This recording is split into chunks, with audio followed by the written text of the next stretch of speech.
امریکا چې کومه حمله په ایران باندې کړې و نو د هغه حمله مکمل حقیقت د امریکای یو صحافي ښکارا کړی دی. د امریکای دغه صحافي ویلي دي چې دا حمله یو پری پلان حمله و د کې ایران ته هیڅ نقصان نه دی شوی او البته اوس په امریکای له دې نقصان ملاويږي. دغه صحافي باقاعده امریکا کې دا اعلان کړی دی چې مرګونو ته تیار اوسئ. اوس په امریکا کې هم مرګونه کیږي.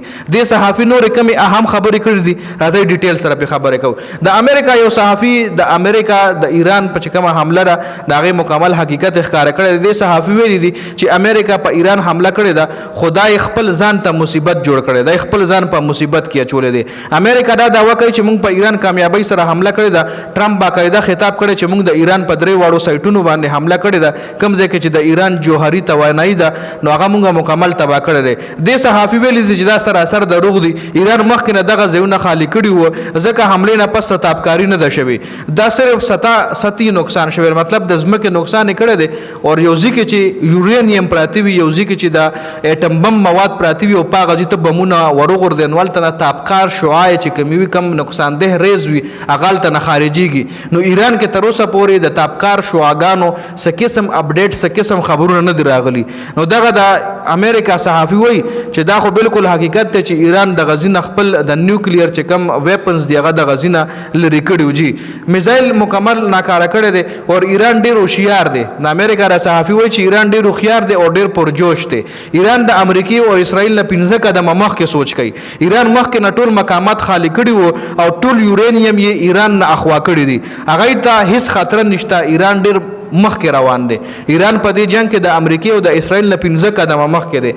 د امریکا صحافي دا هم ویلي دي چې ایران ته هیڅ قسم خطر نشته دی. ایران الریډي د ایران نه د غټول نیوکلیر چې کم ویپنز دي دغه هر څه الریډي د ایران نه وښکلي دي. دا د امریکا صحافي دا داوا کړی دا. مخکې د امریکا صحافي ویلي دي چې ایران پچا حمله نه کوي هغه سره خپل دفاع کوي خپل ډیفنس کوي او چې کله په غي باندې څوک حمله کوي نو بیا غي مکمل خپل بدله اخلي. ایران د اسرائیل خار اتل ابیب باندې حمله کړی چې مکمل تباه کړی دی او ایران خپل حمله جاری ساتلو اعلان هم کړی دی او ایران خپل غیر چاپیره د امریکای اډو نقشه هم شایع کړی دا او اوس په امریکا سره هم عمده سکیږي څنګه چې غي اسرائیل سره کوي او امید ده چې امریکا به واپس خپل کاروایی نه کوي او ایران به خپل بدله اخلي او ایران به خپل سزا بدله چې کومه د امریکا نه اخلي. ایران هڅه هم هارموز چې کوم دغه بندرګاه دغه مندول والده چې دغه په وجه ګیس او پټرول به بالکل ختم شي. امریکا ته پکار دي چې تباہی راتلو نه مخکې هوش کې راشي.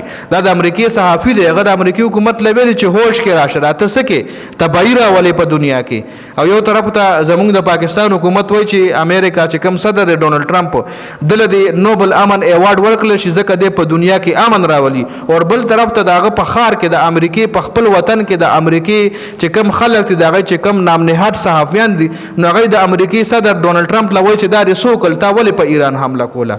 لکه اوس کا غي د هرموز لار بند کتاله د سمندر د کوم چې عمان او د ایران سمندر یو ځای لار ده کدا لار ایران ته بند ک 40% چې کم تجارت ته 40% چې کم تیل دی عالمي منډي له پدا غلار زی نو کدا غلار د ایران بند ک رستا پټرول بګران شي د ستا تیل بګران شي چې څومره هم نور تجارتي سيزونه امپورټ ایکسپورټ پدا غلار کیږي هغه ټول بګران شي او پاکستان کو کې د شي پټرول 500 روپۍ لیټر لورسي.